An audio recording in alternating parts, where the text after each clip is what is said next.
चादवाद, बोलिए। साधवाद गुण और पर्याय जड़ कर्म चेतन अरु कर्म के अवसान का, कह कर स्वरूप यथार्थ जग का, जो किया उपकार है उसके लिए जिनवाणी माँ को वंदना शतबार है, वंदना शतबार।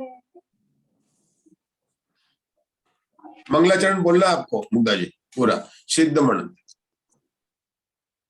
सिद्धमणंत मणिंदिया मणुव मम पथ सुख मणवजम, केवल पहोह नित्या दुन्नयतिमिरं न चिणं नमः। 12 अंगगिज्झा वियलियमल मूढदंसनुत्थिलया, विविहवर चरण भूषा पसियौ सुयदेवया सुइरम्, सयल गणपौमरविणो विविहिद्धि विराइया विनिष्टंगा, निराया विपुराया गणहर देवा पसीयन्तु, पसियौ महुधर सेणु परवाई गयो दानवर सिंहो, सिद्धंतामिय सायर तरंग संघाय धोयमणो, प्रणमामि पुफदन्तं दुःखयन्तं दुन्नयन्धयाररविं, भग्ग शिवमग्गकण्ठय मिशिसम इव हिंसया दन्तं, प्रणमः कय भूय बलिं केशवास परिभूय बलिं, विनिहय मम्मः पसरं वड्ढाविय विमलनान बम्मः पसरम्। ओम श्री भगवंत पुफदंत भूतबली पणिदे छखंडागमे जीवठाणम तस्य वीर सेनायरी वीर्य टीका धौला पुस्तक 2। पुष्पदंत आचार्य द्वारा विरचित सत्प्ररूपणा के 177 सूत्र के विशेष स्पष्टीकरण करने के लिए वीरसेन आचार्य धौला पुस्तक 2 के अंदर मार्गणा और मार्गणा के प्रभेदों में 20 प्ररूपणा लगाकर विषय को स्पष्ट कर रहे हैं। मार्गणाओं में पहली मार्गणा का नाम है गति मार्गणा। गति मार्गणा के अनुवाद से पुष्पदंत आचार्य ने कहा था कि नरक गति में जीव हैं, तिरंज गति में जीव हैं, मनुष्य गति में जीव हैं और सिद्ध गति में भी जीव हैं। मतलब नरक गति की मार्गणा की अपेक्षा से 4 नहीं 5 भेद होते हैं। सब प्ररूपणा की बात कर रहे हैं। हमारे यहाँ पर कल से देव गति के आलापों की जो है उसका स्वाध्याय प्रारंभ हुआ। देव गति में जैसा वीरसेन आचार्य की शैली है कि पहले भेद नहीं करेंगे कि वो भवनत्रिक है, कल्पवासिक है, कल्पातीत है, सामान्य देवों के आलाप कहेंगे। जब देव के सामान्य आलाप कहेंगे तो सामान्य में बात है कि देवों में 1 से 4 गुण स्थान होते हैं, मिथ्या दृष्टि भी होते हैं और सम्यक दृष्टि भी होते हैं। कोई भेद नहीं कर कर देव के सामान्य आलाप कहेंगे। चूंकि तिर्यंच से और मनुष्य से वहां पर जीव उत्पन्न भी होते हैं, इसलिए वहां पर अपर्याप्त अवस्था भी बनेगी। तो सामान्य आलाप में तीनों भेद बनेंगे, सामान्य, पर्याप्त और अपर्याप्त। फिर उन्हीं देवों की सामान्य लेकर उनके गुणस्थानों को लेकर गुणस्थान को आधार बनाकर आलाप का कथन किया गया है। गुणस्थान में देवगति में केवल 4 गुणस्थान होते हैं। पहले गुणस्थान में भी देवगति में जाकर कोई जन्म ले सकता है, दूसरे गुणस्थान में भी और चौथे गुणस्थान में भी। ये 3 गुणस्थान में है। तो इन 3 के 3-3 टेबल बनेंगे, लेकिन जो तीसरा और 5वां गुणस्थान है उसमें केवल 1 टेबल बनेंगे। तो अब आज से यहाँ पर मिथ्या दृष्टि के सामान्य आलाप की वासना शुरू होगी। किरण जी भाई साहब पढ़ेंगे उसको। पेज नंबर है 539। मिथ्या दृष्टि पढ़िए किरण जी भाई साहब। मिथ्या दृष्टि। मिथ्या दृष्टि देवों के सामान्य आलाप कहने पर एक मिथ्या दृष्टि गुणस्थान, सौदे पर्याप्त और सौदे अपर्याप्त के दो जीव समास, छो पर्याप्तिया, छो अपर्याप्तिया, दशो प्राण, 7 प्राण, चारों संज्ञाएं, देवगति, पंचेंद्रिय जाति, त्रसकाय, चारों मनोयोग, चारों वचनों, वैक्रियक का योग, वैक्रियक मिश्र का योग और कार्माण का योग, 11 योग।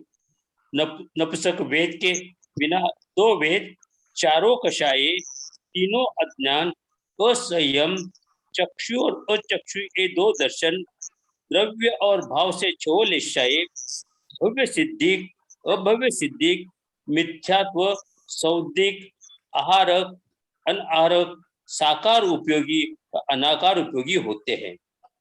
हाँ, रुकेंगे। उषा दोषी कौन से आलाप बोले अभी यहाँ पर? किरण जी भाई साहब ने पढ़ा।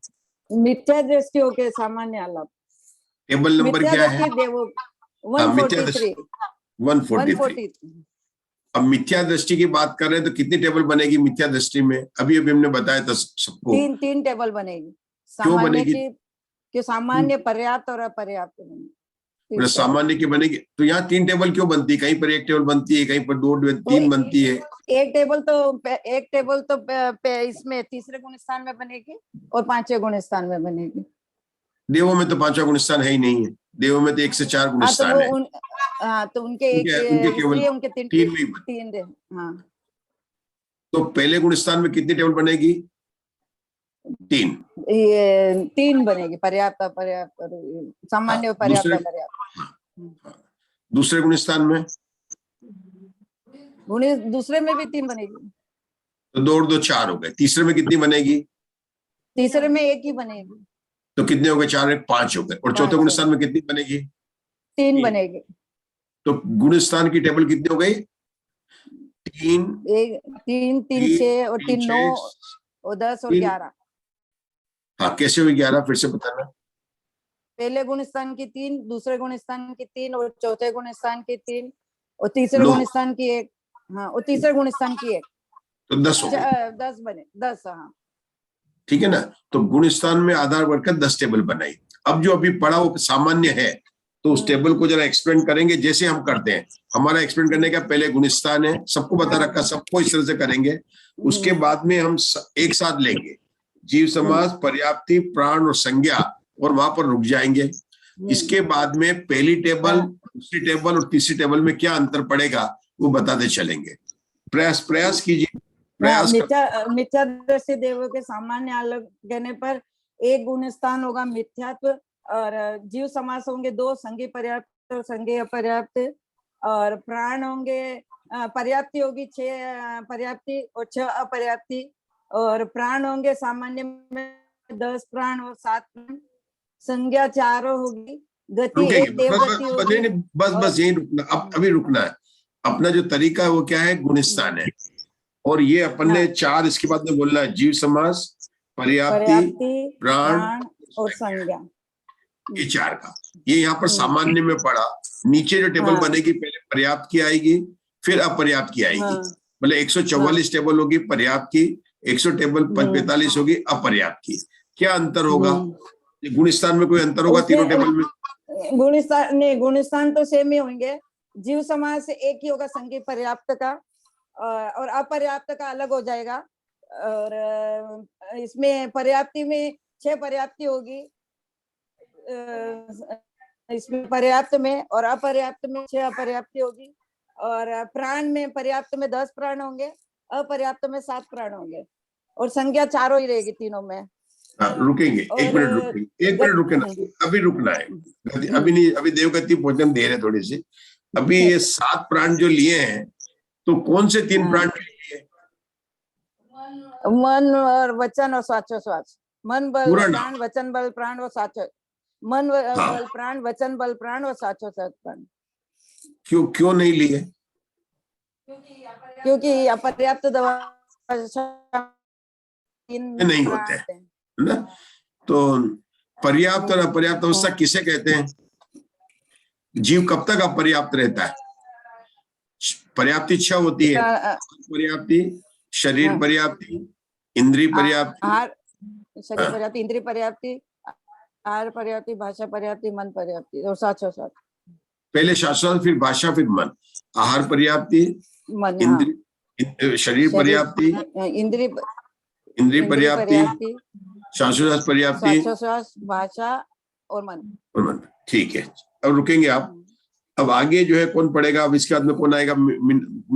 प्रवीणा जी, आगे आपका पुस्तक है तो पढ़िए जरा। आगे क्या? गति, इंद्रिय और काय, इन तीन को लेना और तीनों टेबल को बनाना आपको।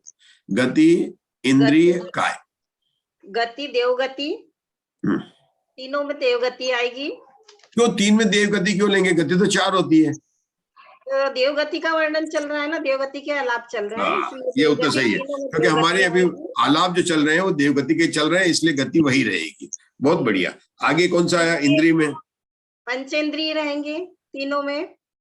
लेकिन हमने तो पहले डालने पड़ा, तहते चय थावर तन धरे, यूं परिवर्तन पूरे करे। वहां तो लिखा कि थावर में, तो फिर यहाँ पर केवल त्रस क्यों लिखेंगे? स्थावर भी लिखना चाहिए।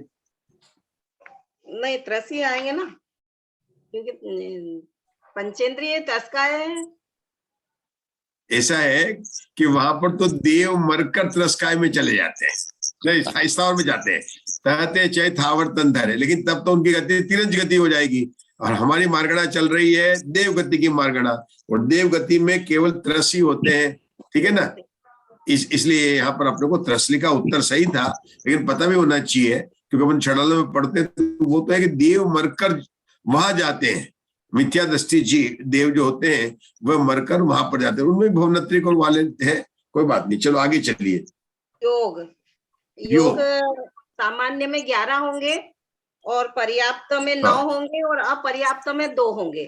11 में 4 मन के, 4 वचन के और 2 वैक्रियक मिश्र मतलब, और एक कार्माण वर्ग। वो सही उत्तर दिया।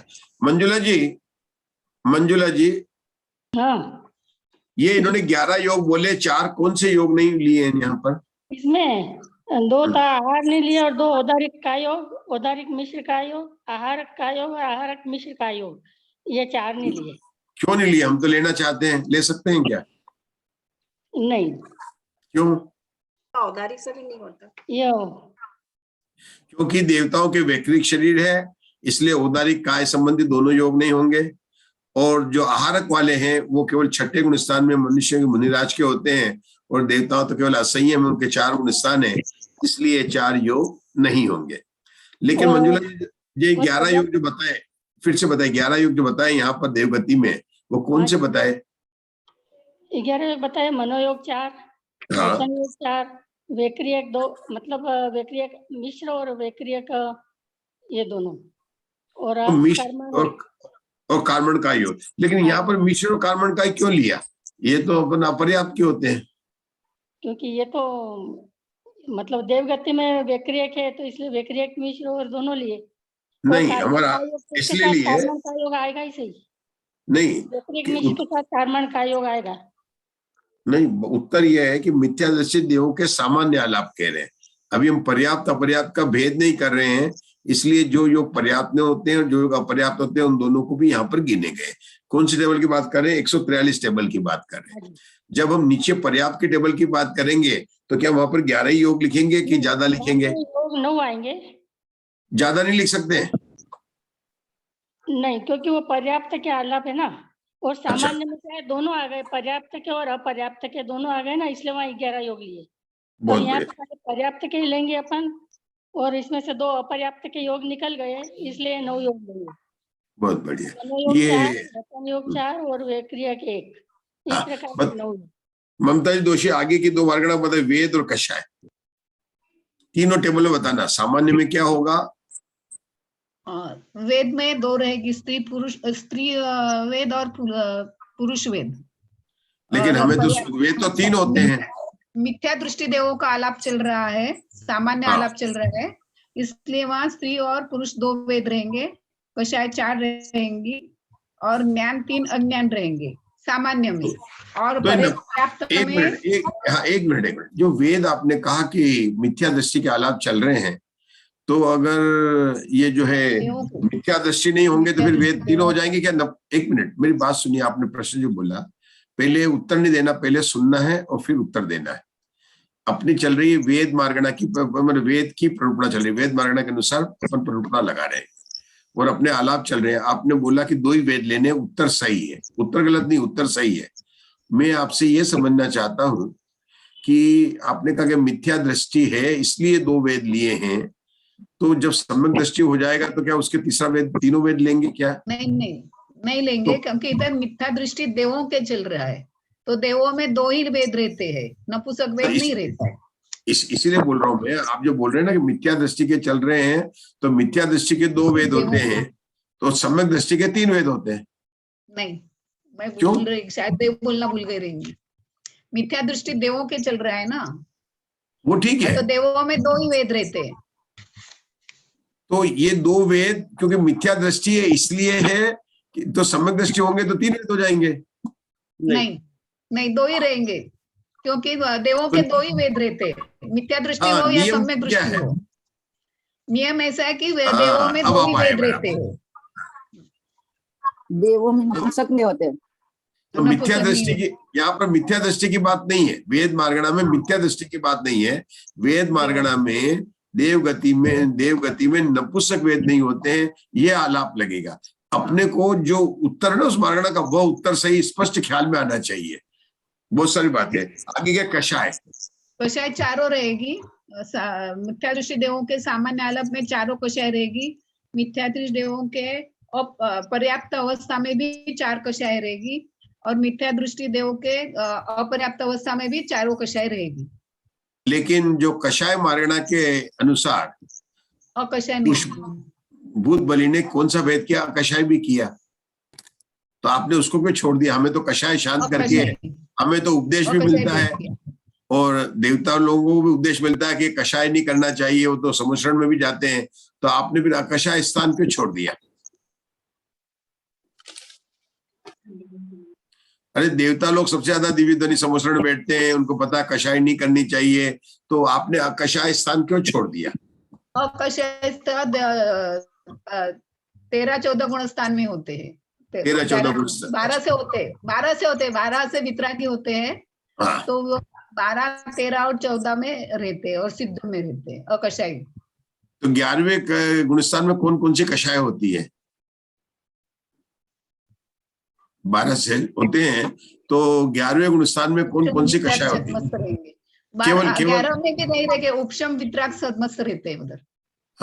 तो 11वें की कषाय और 12वें में क्या अंतर है? दोनों के स्थान में क्या अंतर है? कषाय मार्गणा के अनुसार 11वें गुणस्थान और 12वें गुणस्थान में क्या अंतर? कोई और बताना चाहेगा? आशा बहन बताना चाहेंगे? अकषाई है सर, अकषाई है, 11 से ऊपर अकषाई है।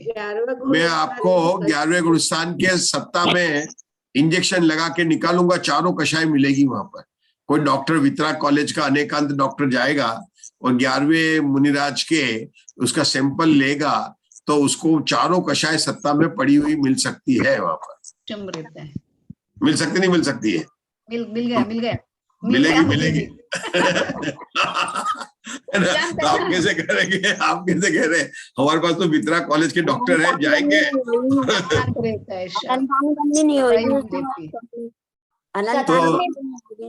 सत्ता में रहती है उपशम में। हाँ, सत्ता में रहती है उपशम, तो उनके वहां पर कषाय, उपशांत कषाय, वहां पर कौन क्या कहेंगे? उपशांत कषाय। और यहाँ पर क्या कहेंगे? क्षीण कषाय। तो 12वां 13वां गुणस्थान के आगे सब कहेंगे क्षीण कषाय कहेंगे, है ना। वास्तव में अकषाय तो आत्मा है, त्रिकालीद्र भगवान आत्मा का स्वभाव अकषाय है ना। अकषाय कौन है? कि आत्मा है। ये कौन से हो गए? क्षीण कषाय हो गए। सिद्ध भगवान की भी मतलब अगर 2 देखें तो जो कारण परमात्मा है वो सभी जीवों का अकषायी है ही नहीं, उसमें कषाय है ही नहीं है। लेकिन अगर पर्याय में देखेंगे, पर्याय की दृष्टि देखेंगे आशा बहन, अकषाय का मतलब क्या था? वहां पर कहेंगे क्षीण कषाय। कषाय थी कहां पर थी? पर्याय में थी, 10वें गुणस्थान में तक थी, उसके बाद में नहीं है। 11वें गुणस्थान में वो शांत है उदय नहीं है, और 12वें गुण स्थान से शीन कषाय, तो 12वें गुण स्थान से शीन कषाय की संज्ञा प्राप्त होगी। बहुत अच्छा, आपने बहुत अच्छा प्रयास किया। प्रश्न पूछने के लिए क्षमा चाहता हूँ, क्योंकि प्रश्न पूछेंगे तो स्पष्टीकरण होता है, ठीक है ना। चलिए अब संयम मार्गणा में बात करेंगे। हाँ आशा बहन, नहीं ये राजुल जी, बस बस बस रुकिए, राजुल ने बोलना नहीं है। राजुल जी, असंयम मार्गणा, ये संयम मार्गणा से तीनों टेबल में क्या लगेंगे? असंयम लगेंगे तीनों मार्गणा में, हाँ, क्या मतलब होता है असंयम का मतलब क्या? जो संयम धारण नहीं कर सकता असंयमी है। हाँ, ये तो आप शब्द का अर्थ कर, हम क्या किसको समझे? संयम और असंयम की परिभाषा क्या? चौथे गुणस्थान से तक असंयम रहता है और देवों के चौथे गुणस्थान होता है, तो बहुत बढ़िया। अभी हम ये नहीं पूछ रहे, हम ये जानना चाहते हैं आप असंयम, हम पहले प्रश्न सुनिए, सब लोग ध्यान से सुनिए, हम आपसे प्रश्न पूछ रहे हैं। आपका उत्तर सही है कि तीनों टेबल में असंयम लगेंगे, आपने सही लगाया। अब हम ये पूछ रहे हैं, हमें जानना चाहते हैं, आप असंयम बोल रहे हैं, असंयम का क्या अर्थ होता है? जो संयम धारण नहीं कर सकता। बहुत बढ़िया, ये भी आपकी परिभाषा अच्छी बताई, मतलब कॉलेज के हिसाब से बहुत अच्छी बताई। इसको कहते हैं शब्द के अर्थ करके, शब्दार्थ भी बता दिया आपने, बताया। अब हम तो उसका चाहते हैं कि असंयम क्या मतलब होता है, उसका भाव से समझना चाहते हैं। बताएंगे आशा बहन, संयम कितने प्रकार के होते हैं? इंद्रिय संयम और प्राणी संयम, है ना। तो असंयम भी दोनों के, जिनके प्राणी और इंद्रिय दोनों का असंयम है, ऐसा जीव जो है असंयमी कहलाता है ना। संयम के कितने भेद है? प्राणी संयम और इंद्रिय संयम, बराबर याद है हमको, ठीक है। दोनों के भेद बताए। चलिए आगे की मार्गणा कौन सी आती है संयम के बाद में? दर्शन मार्गणा। संयम ज्ञान रह गई, हाँ कषाय के ज्ञान रह गई जरूर। तो ज्ञान का आशा में आप ही बता दीजिए जी। मिथ्या दृष्टि जी देव है तो उनके 3 अज्ञान रहेंगे और सामान्य में, हाँ नाम क्या है उनके, नाम क्या है? मत्य अज्ञान, श्रुत अज्ञान और विभंगावधि ज्ञान। और जो पर्याप्त देव है उनको भी 3 अज्ञान यही वाले, मृत्य ज्ञान, श्रुत ज्ञान और विभंगावधि ज्ञान रहेगा। परंतु जो अपर्याप्त अवस्था में मिथ्या दृष्टि देव है उनको 2 ही ज्ञान होंगे, मत्य ज्ञान और श्रुत ज्ञान। कारण ये कि अपर्याप्त अवस्था में अवधि ज्ञान नहीं होता है, चाहे विभंग अवधि ज्ञान हो। बहुत बढ़िया, ये विभंग ज्ञान लगाए तो अवधि ज्ञान लगाने की जरूरत नहीं, उत्तर आपका सही था, ठीक है ना। अपनी ज्ञानों के संग है। हाँ विमल जी भाई साहब, दर्शन मार्गणा में विमल जी भाई साहब, दर्शन मार्गणा दो होंगे, चक्षु और अचक्षु, 2 ही दर्शन होंगे। अवधि दर्शन का कोई प्रश्न ही नहीं है, क्योंकि यहाँ पर किसने मना कर दिया? क्योंकि अवधि दर्शन जो है मिथ्या है, मतलब विभंग ज्ञान के साथ में अवधि दर्शन नहीं होता है ना, ये रूल है अपना। रूल क्या है कि विभंग ज्ञान के साथ में अवधि दर्शन नहीं होता है, इसलिए तीनों जगह पर यही मतलब 2 ही दर्शन रहेंगे। अपर्याप्त में तो होता ही नहीं है ना, अपर्याप्त अवस्था में तो होता ही नहीं। चलिए आगे के लेश्या की बताएंगे, लेश्या की बताएंगे, आप ही बताएंगे आज विमल भाई साहब लेश्या का। विमल जी भाई साहब। हाँ जी, लेश्या आपने लेश्या का बहुत अच्छे स्वाध्याय की थी कल आपने, आज बताइए लेश्या का क्या रहेगा। अच्छा पहले अपन लेश्या मार्गणा में क्या लगाते हैं? द्रव्य से भी लेश्या लगाते हैं, भाव से भी लेश्या लगाते हैं। सब तो समझने का प्रयास करो, जब लेश्या मार्गणा का कॉलम आएगा तो द्रव्य लेश्या लगाएंगे, भाव लेश्या। कल हमने पढ़ा था द्रव्य लेश्या शरीर के रंग को कहते हैं, तो यहाँ पर द्रव्य लेश्या में, लेकिन अगर यहाँ पर क्या लिखा है, द्रव्य लेश्या में 6 लेश्या लिखी है, लेकिन जब पर्याप्त में होंगे तब भी द्रव्य से 6 लेश्या आ जाएगी, कोई अंतर नहीं होगा। लेकिन अपर्याप्त अवस्था में क्या होगा? द्रव्य से 2 लेश्या रहेंगे। द्रव्य से कौन सी? द्रव्य से जो अपर्याप्त अवस्था में 2 प्रकार की होती है, आहारक और अनाहारक। अपर्याप्त अवस्था कितने प्रकार की होती है? 2 प्रकार की। पहले होती है अनाहारक और फिर होती है आहारक। जब तक अनाहारक है तब तक कौन सी लेश्या होगी? हम बात कर रहे हैं अपर्याप्त के द्रव्य लेश्या की। तब तक उसके शुक्ल लेशा होगी, शुक्ल और नहीं तो फिर उसके कार्बन कारण जो कापोत लेशा हो जाएगी। कापोत लेशा। अब भाव से भी बात कर लीजिए। देव भाव सामान्य से- की, हाँ भाव से सामान्य के लाभ में तो 6 ही रहेंगे, लेकिन पर्याप्त में करेंगे तो भाव से तीनों शुभ लेशाएं होंगी। और नाम क्या है उनके? कृष्ण, नील और कापोत। कृष्ण, नील और काप नहीं, ये तो वो हैं अशुभ की हैं। अच्छा अच्छा, ये अशुभ की है। तो शुभ लेशा के नाम क्या है? शुक्ल, पद्म और तेजो। हाँ, वेरी गुड। पीत, पद्म और शुभ, ये तीन। तेजो नहीं, हाँ, एक ही तेजो या नाम, पीत एक ही बात है। एक ही बात है ना, उसको नाम कोई एक ही नाम है, कोई बात नहीं। आदिनाथ को, ऋषभनाथ को कोई बात नहीं है। हाँ, आगे बढ़े। अपर्याप्त में, और अपर्याप्त में भाव से भी 6 लेशाएं होंगी। वो कैसे हो गया ये समझ में आया। अपर्याप्त में 3 अशुभ लेनी चाहिए, अपन हमेशा अशुभ लेते हैं। यहाँ थोड़ा सा जो है, मुग्धा जी तैयार है, लेकिन अभी हम आपसे पूछ रहे हैं। चलिए, मुग्धा जी के अलावा कौन बताएगा यहाँ पर अपर्याप्त में 6 लेशा क्यों ली? क्योंकि देवों के नवग्रह तक अशुभ होती है, भवन त्रिक में अशुभ होती है, पर नवग्रह तक वो फिर बाद में शुभ होती है। नवग्रह तक, मतलब जो नहीं, भवन त्रिक के मतलब अशुभ वो है, यहाँ लेकिन यहाँ पर जो विशेषार्थ में आया था शायद।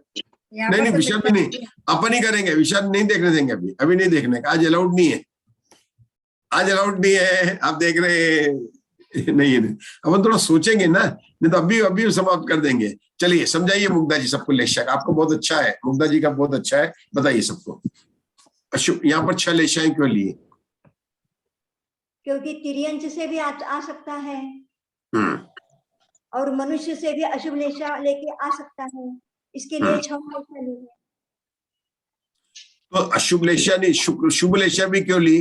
क्योंकि ऊपर 9वें ग्रह तक देव जन्म लेते हैं, ठीक है ना। और ये अशुभ लेशा से आने वाला जो है अपर्याप्त अवस्था में केवल भवनत्रिक में लगेगा, उसके आगे तो सब जो है शुभ, अपर्याप्त अवस्था में भी शुभ होंगे। और चूंकि 9वें ग्रह तक देव जन्म लेते, मुनिव्रत धार अनंत बार गृह उपजायो, मतलब जो है ये मिथ्या दृष्टि देव, अपने मिथ्या दृष्टि के आलाप लग रहे हैं। कहां तक लग रहे हैं? मिथ्या दृष्टि देवों के आलाप लग रहे हैं।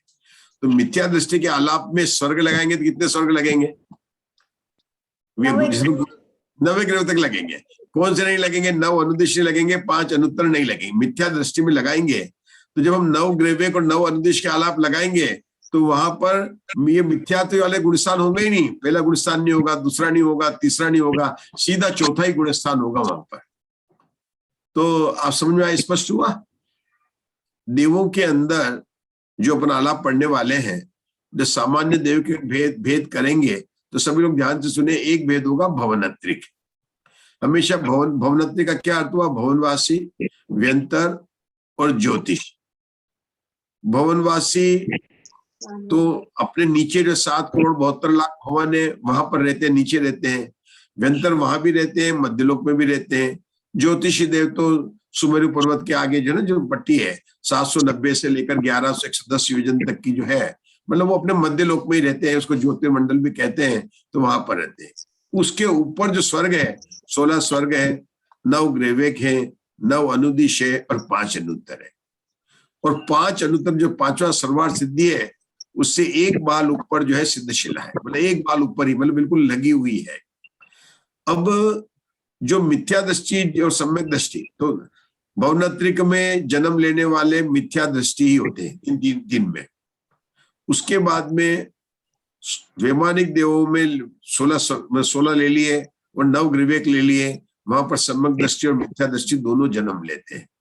तो इस अपेक्षा से यहाँ पर जो है लेशाओं में ये बात हो जाती है। लेशा के बाद में हम आगे बढ़ेंगे, कौन सी बात आएगी? बोलिए विमल भाई साहब। लेशा के बाद में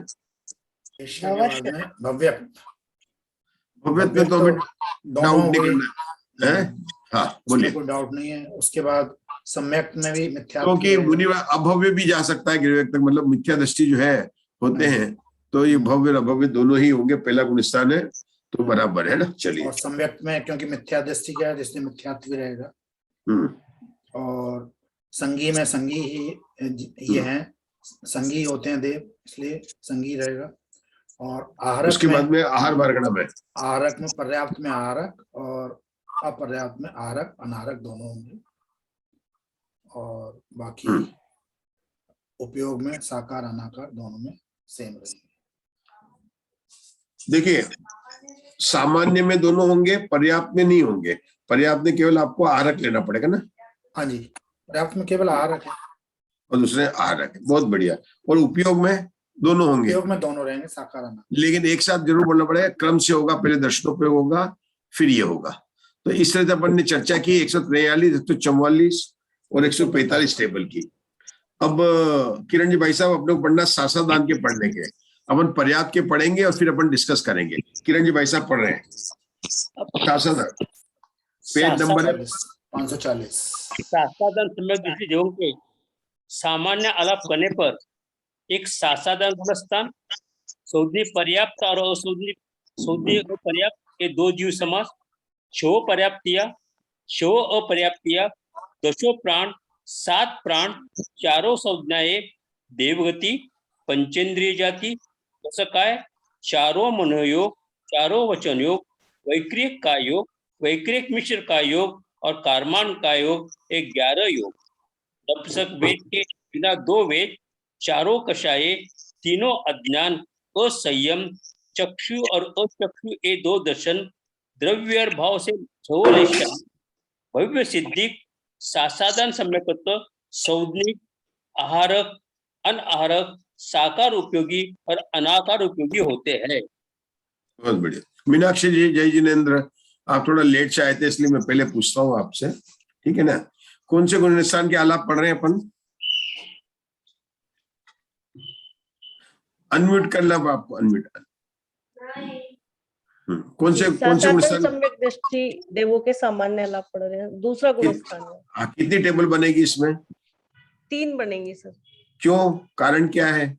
सासादन सम्यक, सासादन के हैं तो सामान्य भी होंगे, पर्याप्त और अपर्याप्त भी होंगे। लेकिन हम जब नरक गति की मार्गणा पढ़ रहे थे वहां तो एक ही टेबल लगाई थी। और ये ऊपर है इसलिए वो भी नहीं बन सकता, क्योंकि नीचे जमीन के नीचे चित्रा पृथ्वी में वहां भी रहते हैं, भवनवासी भयंकर है। कि नारकी जीव सासादान में मरकर नहीं जन्म लेते, लेकिन बाकी 3 गति में जीव जन्म ले सकते हैं, इसलिए 3 टेबल लगेगी। अच्छा, आप सासादान गुणस्थान के बारे में कुछ बता सकते हैं? क्या विशेषता है? एक विशेषता तो हमने बता दी कि सासादान में मरकर कोई नरक में नहीं जाता, और क्या विशेषता सासादान गुणस्थान में? ये कब होता है? पहले के बाद में? पहला गुणस्थान सासादान मिथ्यात्व है कि पहला मिथ्या, दूसरा कौन सा है? पहला मिथ्या दृष्टि है, दूसरा सासादान है। तो मतलब पहले के बाद में दूसरा होगा, दूसरे के बाद में तीसरा और चौथा, इस तरह क्रम से कितने 14 गुणस्थान होते हैं, एक के बाद होते हैं। हाँ, तो सासादान गुणस्थान कब होगा? मिथ्या दृष्टि के बाद सासादन दूसरा स्थान होगा। जब चौथे गुणस्थान से वापस जीव गिरेगा तो सासादन में भी रुकेगा, फिर उसके बाद मिथ्यात्व में आएगा। आपने 2 बातें बोल दी, पहले गुणस्थान से दूसरा गुणस्थान होगा, वो उत्तर सही है कि गलत है ये नहीं पता चला। पहले गुणस्थान के बाद में क्या कोई दूसरे गुणस्थान में जा सकता है? जाएगा। हाँ, तो यहाँ पर अपने को समझना है कि पहले गुणस्थान से कोई भी जीव दूसरे गुणस्थान में नहीं जाता, सभी जीव दूसरे गुणस्थान से पहले गुणस्थान में आते हैं। हाँ जी। फिर से ये नियम है। क्या नियम है? कि पहले गुणस्थान से दूसरे गुणस्थान में कोई नहीं जाता, दूसरे गुणस्थान से ही पहले गुणस्थान में आते हैं। और जो जीव दूसरे गुणस्थान में आते हैं चौथे गुणस्थान से आते हैं, क्योंकि नियम क्या है कि पहले से सीधा चौथे में जाते हैं और चौथे से फिर गिरकर जो दूसरे में आते हैं। सासादान गुणस्थान गिरकर ही होता है, ये ऊपर चढ़ कर नहीं होता। सासादान 2 गुणस्थान है, दूसरा गुणस्थान और छठा गुणस्थान, जो हमेशा गिरकर ही होता है। पहले 7वां होता है और फिर छठा आता है, इसी तरह से पहले चौथा होता है और फिर दूसरा गुणस्थान आता है। ठीक है, इस सासादान गुणस्थान। ठीक है, बहुत अच्छा आप प्रयास कर रहे हैं। हाँ प्रवीणा जी, इस सासादान गुणस्थान की 3 टेबल, ये कस्तूरी जी लगाएंगे। कस्तूरी जी, सासादान की 3 टेबल के बारे में आपको बताना है और कंपेयर करना, कहाँ पर अंतर है मिथ्यात्व गुणस्थान से? मिथ्यात्व गुणस्थान से यहाँ भव्य में, सासादन में खाली भव्य आएगा और मिथ्यात्व में भव्य अभव्य दोनों आएंगे। बहुत बढ़िया, आपने कम से कम ये सबको ध्यान रखने का है। जैसे पूछा कि मिथ्या दृष्टि के आलाप और सासादान गुणस्थान के आलाप में क्या अंतर है, तो ये लिखना पड़ेगा आपको इमीडिएटली। बहुत अच्छा अंतर बताया प्रसन्न जी आपने कि पहले गुणस्थान में भव्य और अभव्य दोनों होंगे, जबकि सासादान में केवल भव्य ही होगा। बहुत बढ़िया। और पंडित जी चौथे गुणस्थान से तीसरे गुणस्थान में भी गिरते हुए ही आते हैं ना? आते हैं, तीसरे गुणस्थान में भी आ सकते। चौथे गुणस्थान से जब प्रथमोषम सम्यक्त होता है तो उसको भी गिरना भी कहते हैं, लेकिन वहां चढ़ भी सकता है, मतलब ऐसा भी हो जैसे उसके बाद चढ़ सकता है। हाँ, दो अंतर में बताता हूँ। आपका प्रश्न अच्छा है कि राजेश भैया ने प्रश्न पूछा है। राजेश भैया बहुत मतलब अच्छे स्वाध्यायी हैं, अपने मुमुक्षु भाई हैं। तो देखिए सासादान गुणस्थान गिरकर ही होता है, मतलब उसको नंबर देंगे ट्रेन के नंबर का तो 421 होगा। चौथे से आया है, दूसरे में आएगा और पहले में जाएगा। लेकिन जो मिश्र मिथ्यात्व वाला गुणस्थान है उसको हम 431 नहीं कह सकते। कोई 4 से उसको 43 बोल सकते हैं। तीसरे में आया और वापस चौथे में जा सकता है, तीसरे में आया है और पहले में भी जा सकता है, और पहले वाला भी है वो तीसरे में भी जा सकता है। जबकि सासादान में ऐसा नहीं हो सकता कि पहले से कोई जा सकता। हाँ, जो पहले से तीसरे में जाता है वह सादी मिथ्या दृष्टि होता है, अनादि मिथ्या दृष्टि नहीं होता है। जो अनादि मिथ्या दृष्टि होता है वह तो पहले से चौथे में ही जाएगा। ये सादी मिथ्या दृष्टि मतलब किसके, कि जिसके सत्ता में दर्शन मोहनी कर्म की तीनों प्रकृति की सत्ता है और अभी वो वर्तमान में चौथे गुणस्थान में है, और अगर उसके मिथ्यात्व प्रकृति का उदय, मिश्र प्रकृति का उदय आ गया, सम्यक मिथ्यात्व, तो तीसरे गुणस्थान में आ जाएगा। और तीसरे गुणस्थान में आया है, यद्यपि उसका काल है अंतर्मूर्त तक का, लेकिन अगर उसके वापस सम्यक प्रकृति का उदय आया तो उसको गिरने की जरूरत नहीं है, वो सीधा जो है तीसरे चौथे में जा सकता है। और अगर मिथ्यात्व का उदय आया तो वह पहले गुणस्थान में आता है। पहले गुणस्थान में आया तो क्या होगा, हो सकता है कि पहले से चौथे में चला जाए, या पहले से तीसरे में भी आ सकता है, और फिर तीसरे से वापस पहले में आ सकता है, या तीसरे से चौथे में जा सकता है। इस प्रकार से दूसरे गुणस्थान और तीसरे गुणस्थान में क्या है राजेश भैया, कि दूसरे गुणस्थान में वन वे ही है, चौथे से आया है, दूसरे में दूसरे से पहले में जाएगा। तीसरे गुणस्थान में कहीं भी ऊपर नीचे दोनों तरफ रास्ता, उसको टू एंड फ्रो है, कोई उसमें बाधा नहीं है कि उसकी वो जो है सादी मिथ्या दृष्टि होना चाहिए। हाँ बोलिए पंडित जी अगर चौथे से दूसरे में गया, फिर एक में गया, फिर तीन में जा सकता है? नहीं, एक में, हाँ एक में आएगा, एक में अगर उसके मिथ्या सम्यक मिथ्यात्व का उदय आ गया तो जा सकता है। बात है कि जब वो एक में आ गया था वो बराबर हो गए, वो सब जो हो गए सादी मिथ्या दृष्टि हो गए। अब वहां देखेंगे कि उसकी सत्ता में कितनी प्रकृति का उदय दर्शन मोहनी की, 2 का है, 1 का है, 3 का है, क्योंकि वहां पर ज्यादा समय तक रहेगा तो धीरे धीरे उनकी उद्वेलना भी शुरू हो जाती है।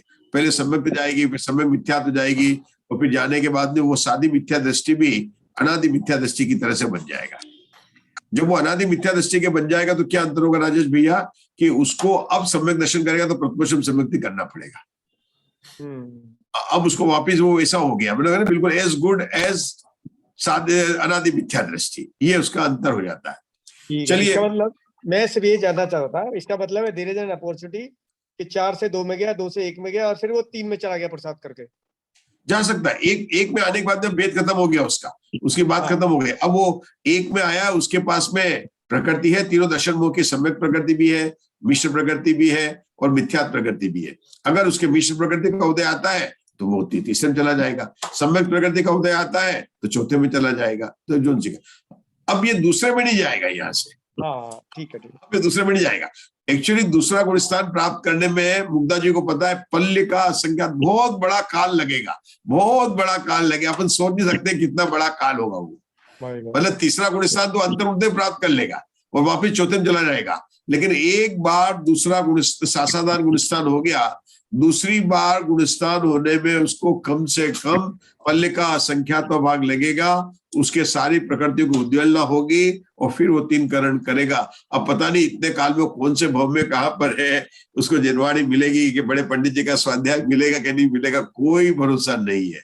तो ये जो ना वास्तव में सासादान स आसादान, जिसने सम्यक दर्शन की विराधना कर दी है, ऐसा है शासनदान गुणस्थान वाला है, उसके हम यहाँ पर आलाप कर रहे हैं और वो भी देव गति के संबंधित है।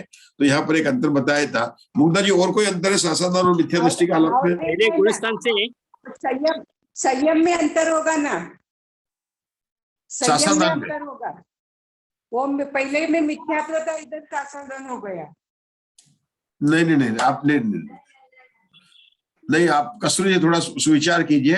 अभी आपको सम्यक्त्व में अंतर होगा ना, सम्यक में होगा, संयम में नहीं होगा। आपने ठीक है, सम्यक्त्व में होगा। सॉरी, मैंने गलती की।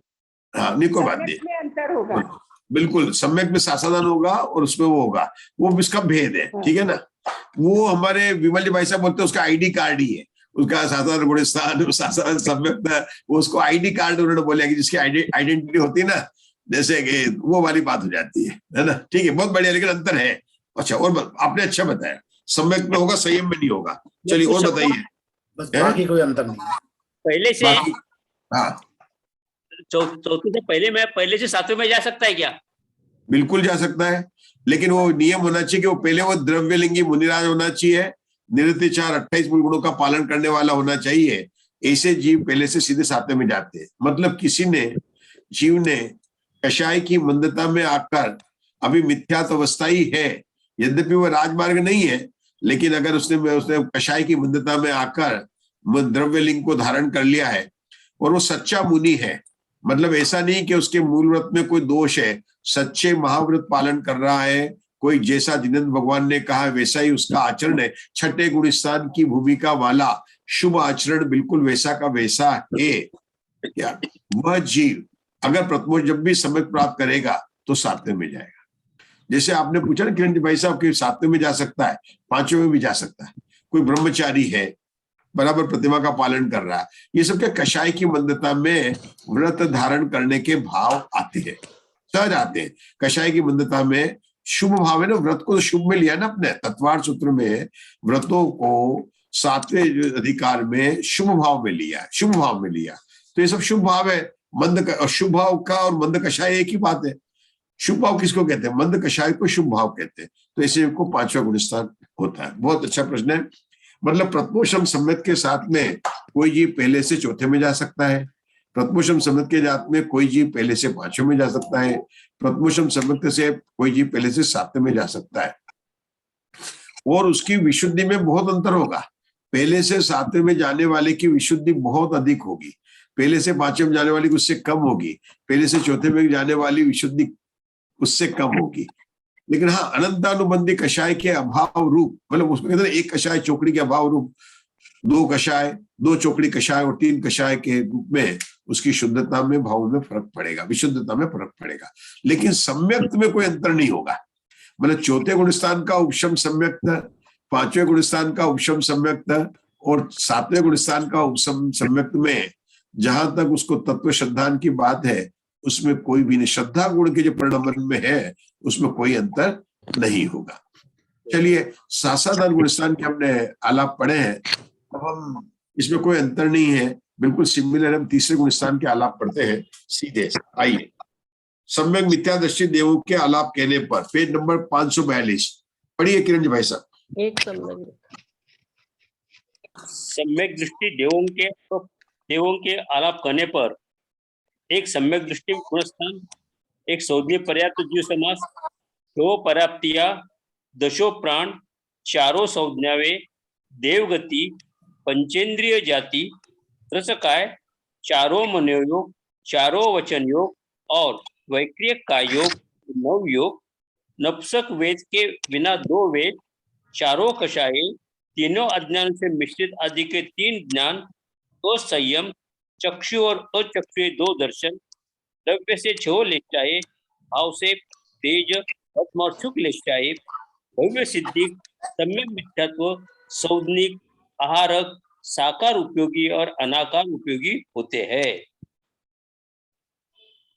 चलिए, ये सम्यक मिथ्या दृष्टि जीवों की बात हो रही है।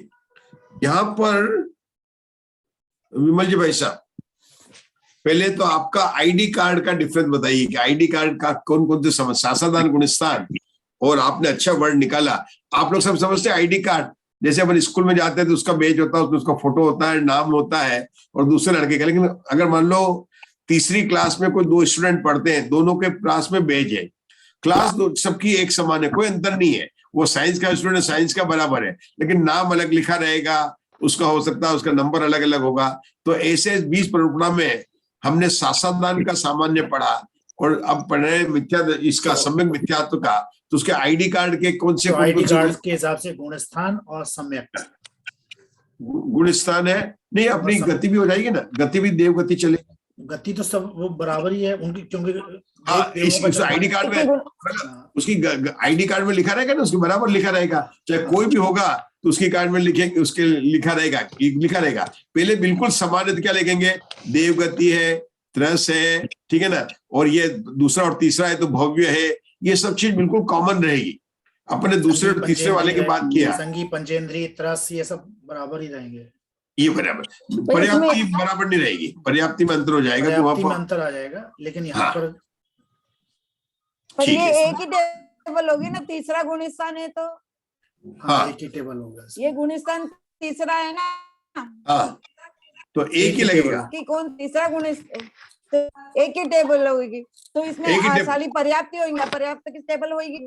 हाँ हाँ तो मतलब पर्याप्ति में अंतर आ गया, बता रहे उषा दोषी बता रहे पर्याप्ति में अंतर आ गया, क्योंकि दूसरे गुणस्थान में 6 पर्याप्ति और 6 पर्याप्ति ले रहे हैं और यहाँ पर आपको केवल पर्याप्त दशा ही है, इसलिए 6 जीव समास में भी होंगे, प्राण भी 10 ही प्राण होंगे, खाली 7 प्राण नहीं होंगे। मतलब जीव समास, पर्याप्ति और प्राण तीनों की तो दोस्ती है ना, एक निर्धारित हो गया तो तीनों निर्भर हो गए, तो ये बराबर रहेगा, ये बराबर। चलिए और क्या अंतर है बोलिए। योग में फर्क आ जाएगा, योग में फर्क आ गया, योग में वही है जो सब पिछले ज्ञान में मिश्र ज्ञान आएगा, मिश्र ज्ञान है, ज्ञान में ज्ञान गया। अपन क्या लिखते हैं उसको, 3 अज्ञान ज्ञान से मिश्रित, 3 ज्ञान से अज्ञान ज्ञान से मिश्रित, ठीक है ना, इस प्रकार से लिखते हैं। बहुत अच्छा आपका चल रहा है। तो अब आप लोग कहे तो चौथे गुणस्थान पर चले। हाँ चले। जानना है मिश्र ज्ञान के बारे में जानना, मिश्र ज्ञान मतलब दोनों ज्ञान होते हैं, फिर ज्ञान और अज्ञान क्यों लेते हैं? ऐसा है कि तीसरे गुणस्थान के अंदर मतलब भगवान ने बताया कि जीव के कैसे भाव होते हैं, कि जैसे रोज मम्मी दही में शक्कर मिलाकर बच्चे को देती थी, लेकिन एक दिन गलती से मम्मी ने अपनी काम वाली बाई से कहा जरा इसको मीठा डाल देना, उसने गुड़ डाल दिया उसमें। अब बच्चे को एकदम कैसा स्वाद आएगा, रोज शक्कर का, दही में गुड़ के मिले हुए एक अजीब सा स्वाद आता है। तो ऐसा ही इसको न तो इसको मिथ्या दशा प्राप्त हुई है और न इसका सम्यक रहा है, तो दोनों से मिश्रित भाव है। लेकिन इसलिए यहाँ पर सब चीज क्या लिया, यहाँ पर मिश्र लिया, 3 अज्ञान और 3 ज्ञान से मिश्र ज्ञान को कहा है।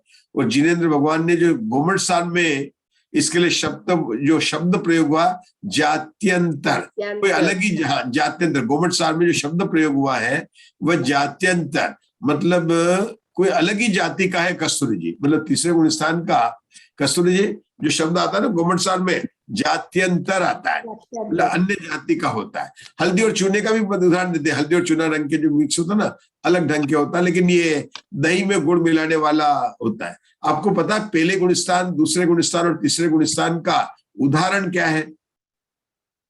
पहले गुण मिथ्यात्व वाले के उदाहरण था, जैसे मलेरिया के पेशेंट को बहुत जोर से या किसी को बहुत जोर से बुखार आ रहा है तो मीठा दूध भी कड़वा लगता है। ऐसे पहले गुणस्थान वाला कौन है कि जिसको जिनेंद्र भगवान के आत्म के हितकारी वचन भी मतलब अच्छे नहीं लगते, सुहाते नहीं है, ये पहला गुणस्थान है। तीसरा गुणस्थान का मैंने आपको बताया, हल्दी में जो दही में गुड़ मिला दिया शक्कर के अजीब ही स्वाद आता है, वो हो गया। दूसरे गुणस्थान का क्या क्या उदाहरण है? जैसे पेड़ से कोई आम गिर गया तो पेड़ से तो छूट चुका है लेकिन अभी जमीन तक नहीं आया, अच्छी भाषा में उसको बोला सम्यक रूपी पहाड़ से गिर चुका है और अभी मिथ्यात्व रूपी भूमिका में अभी नहीं आया है, ऐसा उसका सासाधारण गुणस्थान है। बात तो यह है, अपनी तो चौथे गुणस्थान की बात करनी प्रवीणा जी, जिसको प्राप्त करना उसका नाम क्या है? असंयत सम्यक दृष्टि है ना। यहाँ पर अविरत नहीं बोलते, यहाँ पर असंयत सम्यक दृष्टि बोलते, एक ही नाम है।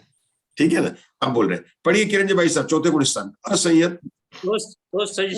मेरी पुस्तक में ना पंडित जी, मेरी पुस्तक में ये लिखा अभी है, आपकी पुस्तक हम चेक करेंगे एक दिन, आप हमको भेज दीजिए, बम्बई में भेज दीजिए। उनके अलाप, और इसमें लिखा है कि अपर्याप्त संबंधी अलाप सम्यक मिथ्या दृष्टि देवों के।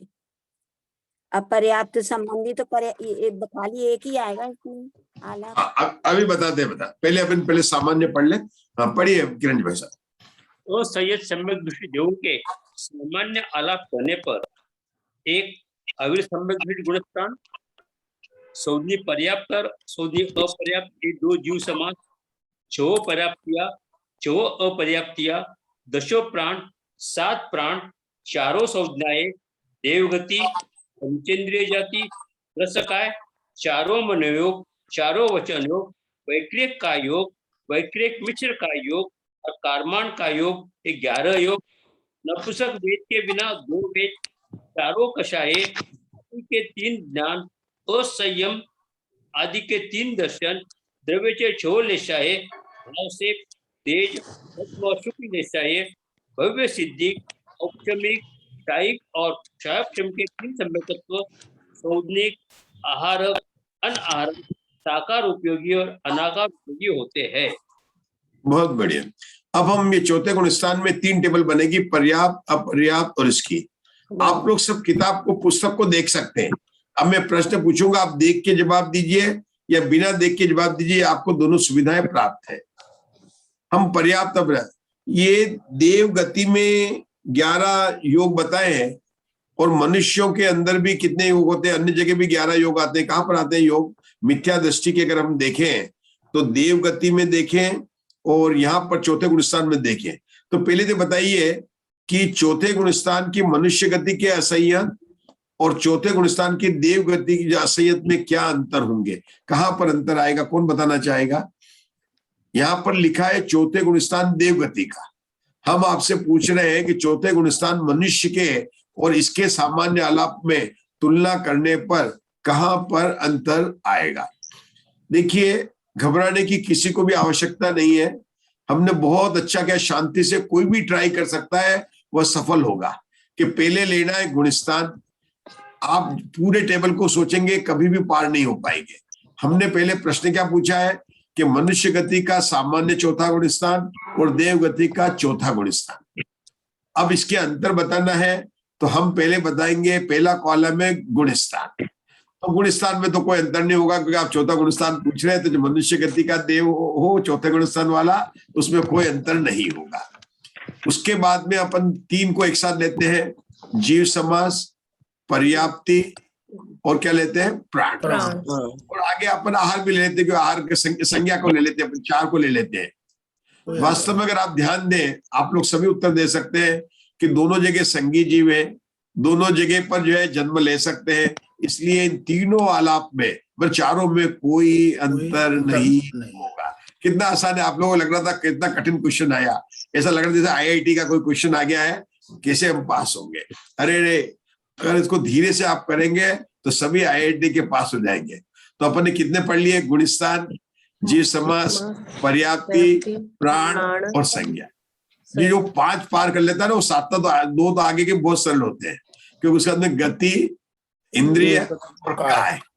तो देखो, गति में वहां मनुष्य गति, देव गति, वो तो बता ही रहे हैं, आप बता ही रहे हैं। इंद्रिय में कोई अंतर नहीं है, पंचेंद्रिय। काय में भी कोई अंतर। हाँ, योग में अंतर है, हम जान सकते हैं। नंबर के हिसाब से कोई अंतर नहीं है, लेकिन टाइप नंबर के हिसाब से कोई अंतर। तो बस हाँ, क्या आएगा? पर्याप्त होता है, मनुष्य तो चौथे में पर्याप्त ही होता है, अपर्याप्त नहीं होता है ना जीव समास में। बताइए मुग्धा जी, समझाइए। पंचेंद्रिय एक मिनट, आपके प्रश्न का उत्तर मुग्धा जी दे रहे हैं, बोलो मुग्धा जी। चतुर्थ गुण स्थानवर्ती मनुष्य है, उसके सौदनी पर्याप्त, सौदनी अपर्याप्त दोनों आएंगे। और यहाँ पे देव है, वो भी सौदनी पर्याप्त, सौदनी अपर्याप्त दोनों आएंगे, क्योंकि दोनों का जन्म मरण दोनों है।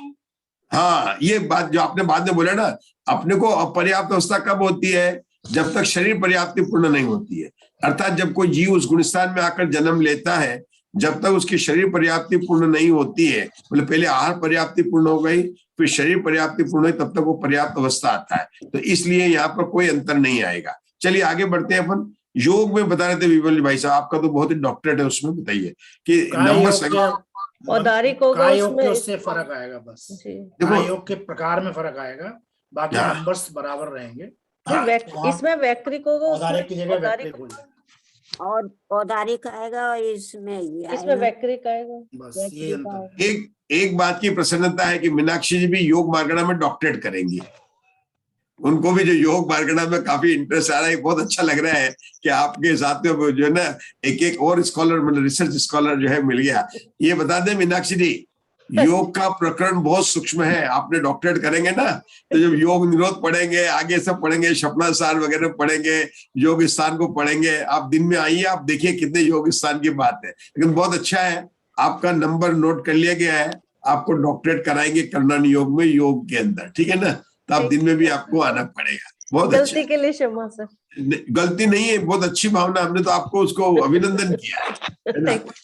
इससे क्या होता है कि अपना विषय के अंदर वो एकदम इंटरेस्ट जागृत हो गया। जैसे हम यहाँ हमारे सबके स्पेशलिस्ट है, जैसे हमारे मुग्धा जी लेशिया के स्पेशलिस्ट है, आज वो नहीं आए, हमारे मीनाक्षी जी नहीं आप आए, क्या नाम है उनका, उर्मिला, वो नहीं है। वो हमारे नरक में दूसरी पृथ्वी से लेकर 7वीं पृथ्वी तक नरकी में बारे में कुछ भी इंफॉर्मेशन लेनी हो तब उर्मिला जी को व्हाट्सएप पर पूछ लीजिए, बता देंगे।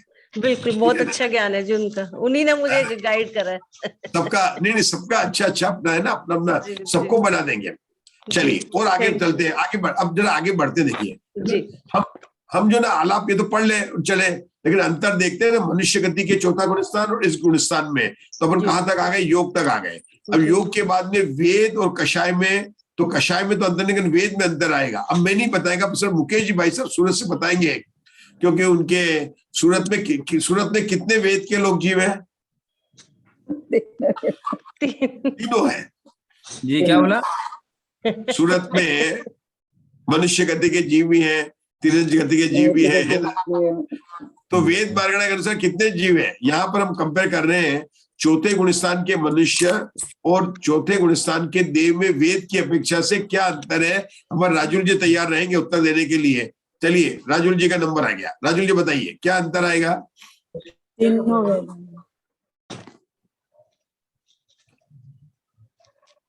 आपने उत्तर सही दिया या गलत दिया ये आप ही जान सकते हैं, आप ही देख, क्योंकि आप ही म्यूट है। मनुष्य गति के आलाप में 3 वेद आएंगे और देव गति के आलाप में 2 ही वेद आएंगे। तो 3 वेद मतलब अपगत वेदी, पुरुष वेदी और स्त्री वेदी। नहीं अपगत वेदी नहीं आएगा। मनुष्य गति में यदि भी मनुष्य गति में अपगत वेदी होते हैं, लेकिन चौथे गुणस्थान में 3 वेद होंगे, पुरुष वेद, नपुंसक वेद और स्त्री वेद। और इसमें 2 होंगे, पुरुष स्त्री वेद और पुरुष वेद। वेदों में नपुंसक वेद नहीं होता है। और कषाय में कोई अंतर नहीं है, तो वेद कषाय। अब ज्ञान में कौन बताएगा? ज्ञान में उषा जी जैन बताएंगे। चौथे गुणस्थान का देव और चौथे गुणस्थान का मनुष्य, उसकी ज्ञान मार्गणा है, कोई भी अंतर नहीं होता। ज्ञान की अपेक्षा से तीनों ज्ञान जो है, तीनों ज्ञान बराबर है ना। यहाँ पर कोई अंतर, चौथे गुणस्थान में कोई अंतर नहीं होगा। बहुत बढ़िया। ज्ञान के अंदर संयम मार्गणा है। संयम में भी आप देखिए कि यहाँ पर असंयम की बात है, कोई नहीं। ज्ञान संयम। दर्शन में भी कोई अंतर नहीं। आगे बढ़ते जाइए, आपको उषा जैन आपको भी काफी अच्छा स्वाद, बढ़ते रहिए। ज्ञान, दर्शन, लेशा। लेशा बताइए। लेशा में वहां तो द्रव्य से 6 और भाव से भी 6 होती है, परंतु यहाँ पर द्रव्य से 6 और भाव से 3 होंगे। शुभ लेशा। ये जो बता रहे ये ध्यान रखना है देवताओं में, और मतलब जो ना, लेकिन आपने बोला चौथा गुणस्थान। अब चौथे गुणस्थान में अपर्याप्त अवस्था भी होती है ना। हाँ जी। तो उसमें लेशा कौन सी होगी? शुभ ही होंगी तीनों देवताओं में। हाँ, तीनों शुभ होंगी चौथे गुणस्थान में। लेकिन हमने सुना भवनत्रिक में तो अशुभ लेशा होती है अपर्याप्त अवस्था में।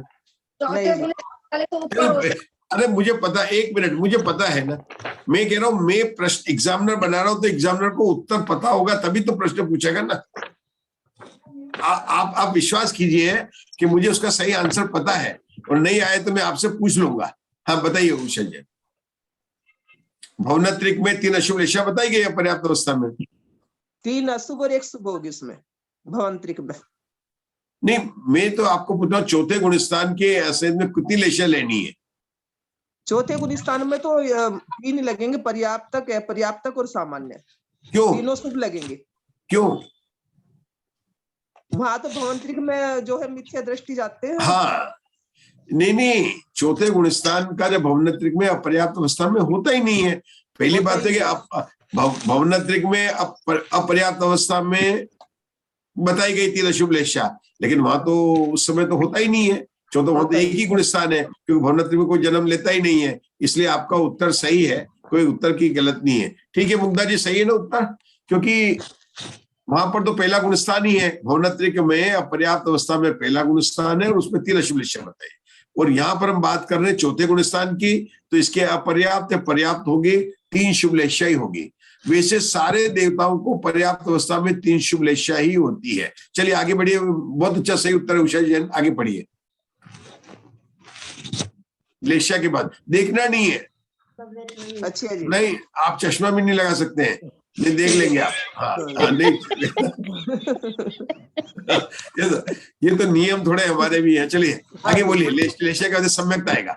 सम्यक 3 होंगे, औपसम्यक भी, छायोपसम्यक भी और छायिक भी, सामान्य में और पर्याप्त में। अपर्याप्त में औपसम्यक और छायिक 2, छायोपसम्यक 2 होंगे। मुझे थोड़ा सा समझना है, सम्यक में थोड़ा सा मैं समझना चाहता हूँ कि कुछ होंगे तो सही, उत्तर तो सही है, तीनों सम्यक हो सकते हैं, लेकिन कुछ अंतर है क्या? मनुष्य गति में और देव गति के तीनों सम्यक होने में क्या अंतर है? सम्यक में कोई अंतर नहीं है। नहीं, मतलब जैसे कोई जाकर देव गति में जाकर शायिक सम्यक दर्शन प्राप्त कर सकता है क्या? अगर यहाँ शुरुआत करी होगी, कृतकृत्य वेदक क्या होगा तो बीच में पर्याप्त अवस्था में कर लेगा। हाँ, आपको वो स्पष्ट करना। देखिए ऐसा नहीं है, यहाँ पर सभी लोग हैं, सभी लोग जानना चाहते हैं कि यद्यपि हमने कहा कि देवों में तीनों प्रकार के सम्यक माने चौथा गुणस्थान है, औपशम्यक सम्यक दृष्टि भी होंगे, शायोपशम्यक सम्यक दृष्टि भी होंगे और शायिक सम्यक दृष्टि भी होंगे। तो ये उत्तर सामान्य से सही है। लेकिन जो तो देव, सुनिए देखो, चौथा गुणस्थान जो मनुष्य में अपर्याप्त अवस्था होगी, अपन चौथे गुणस्थान की बात कर रहे हैं ना, तो वहां पर जीव कहाँ से आएंगे? या तो देव गति से आएंगे या नरक गति से आएंगे। किसमें? मनुष्य के चौथे गुणस्थान में अपर्याप्त अवस्था में कहाँ से जीव आएंगे? मनुष्य गति से आएगा, देव गति में तो नहीं, पंडित जी दूसरी बात कर, विरंज गति से। एक मिनट रुकिए उषा जी, बोलो मीनाक्षी जी, आप समझे क्या पूछा मैंने? प्रश्न देखिए, एक अपने ज्ञान है ना, उसको मत तुलना मत करो, मैं जो पूछ रहा हूँ उससे की। हाँ बोलो मीनाक्षी जी, क्या प्रश्न पूछा? सर वो जो सम्यक मार्गणा का मुझे भी थोड़ा सा डिटेल समझाइएगा। हाँ, ऐसा है कि बात चल रही है अपने सम्यक मार्गणा की अपेक्षा से चौथे गुणस्थान, मनुष्य के चौथे गुणस्थान और देव के चौथे गुणस्थान, दोनों गुणस्थानों में पर्याप्त और अपर्याप्त अवस्था हो सकती है। दोनों जगह 3-3 टेबल लगेगी। सामान्य से कथन कहने पर वहां पर तीनों ही सम्यक पाए जाएंगे। 3 सम्यक का औपशमिक, शायोपशमिक और शायिक। लेकिन जैसे होता ना, कोई करता है कि इंपोर्ट और एक होता है कि एक्सपर्ट। जितने भी देव गति में शायिक सम्यक दृष्टि है वे सब मनुष्य से इंपोर्ट करके आए हैं, मतलब वहां से लेकर आए हैं सम्यक दर्शन। वहां जाकर कोई भी जीव मिथ्या दृष्टि सम्यक दृष्टि तो हो सकता है, लेकिन कोई भी सम्यक दृष्टि जो औपशमिक और शायोपशमिक सम्यक दृष्टि है वह कृत की छोड़ दीजिए, अभी वह शायिक सम्यक दर्शन को प्राप्त नहीं कर सकता है, नहीं कर सकते। अब मेरा ये प्रश्न है, अभी आपसे नहीं उषा जी, मेरा ये प्रश्न है कि शायिक सम्यक दर्शन तीर्थंकर के पाद मूल में प्राप्त करता है, और तीर्थंकर के पाद मूल में सबसे अधिक रहने वाले तो देवता लोग ही होते हैं। ज्यादा टाइम वही करते हैं, उनको वो नहीं होता, वैकृत शरीर होता है, तो फिर वो शायिक सम्यक दर्शन ठीक है, वह अपने कल्पवासी देह में अपने भवन में बैठ के नहीं है, लेकिन जब भगवान के सम्मिश्रण में आएंगे तब क्यों शायिक सम्यक दर्शन क्यों नहीं प्राप्त कर सकते?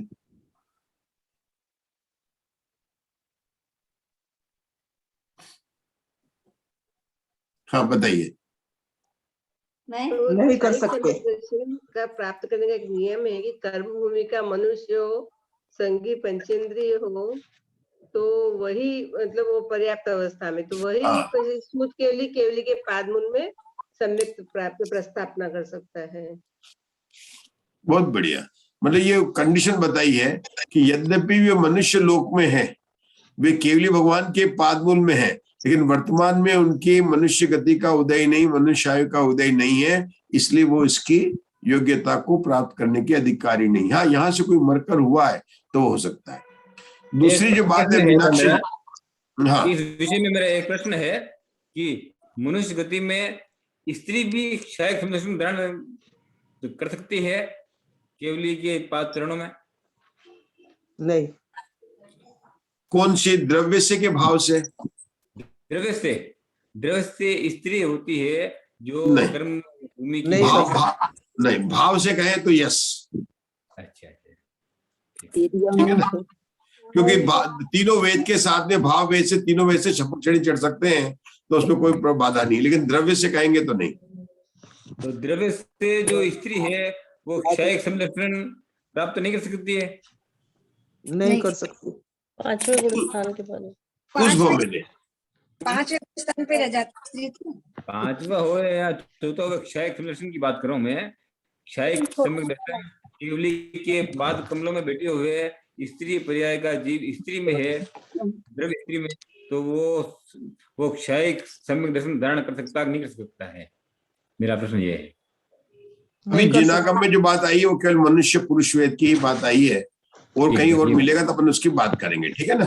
आप उसको जो अभी यही चले कि मनुष्य को ही शायद दर्शी, मतलब जो द्रव्य से पुरुष वेद ही है ना, भाव से कोई बाधा नहीं आती है, इतना ही अपन मान, ठीक है ना। अभी यही अपने को प्रकरण मिला है, कभी और कोई मिलेगा तो अपन बात करेंगे जब आगे के स्वाध्याय करेंगे, ठीक है ना। चलिए, हाँ, तो अब कहां पर सम्यक मार्गणा। अब कृतकृत्य वेदक में क्या हो सकता है कि किसी जीव ने सपना चालू कर दी है, अगर उसका अंत में वह जो आ गया है उसके मतलब सम्यक मिथ्या, मतलब मिथ्यात्व और सम्यक मिथ्यात्व प्रकृति गल गई है और उसके आयु पूर्ण हो गई है, तो ऐसा करते करते वेदक देव गति में जा सकता है। लेकिन वो जीव भी देव गति के अपर्याप्त अवस्था में ही कृतकृत्य वेदक रहेगा, बाद में जाके वो शायिक हो जाएगा।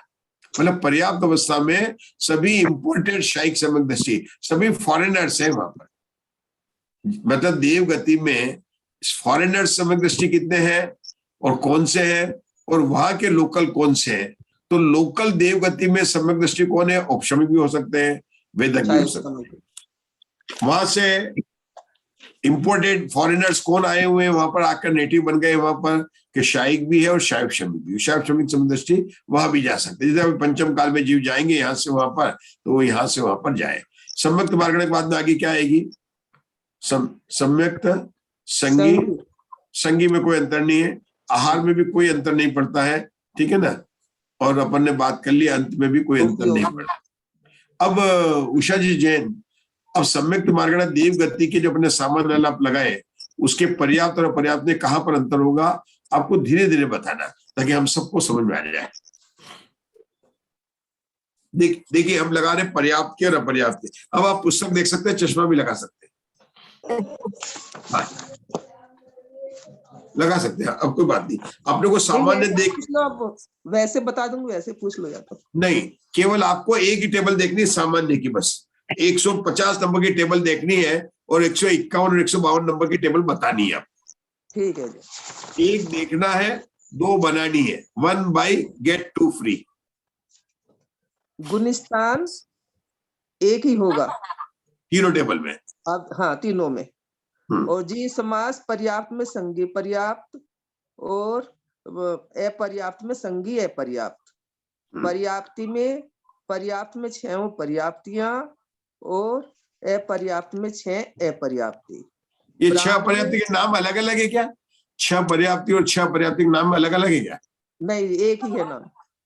अच्छा, वो शुरू कर हमारे देगा, परंतु जब तक पूरी नहीं होती तब तक अपर्याप्त कहते हैं। हाँ, चाहे वो ठीक है, शुरू तो एक साथ करता है और पूरी क्रम से होती है।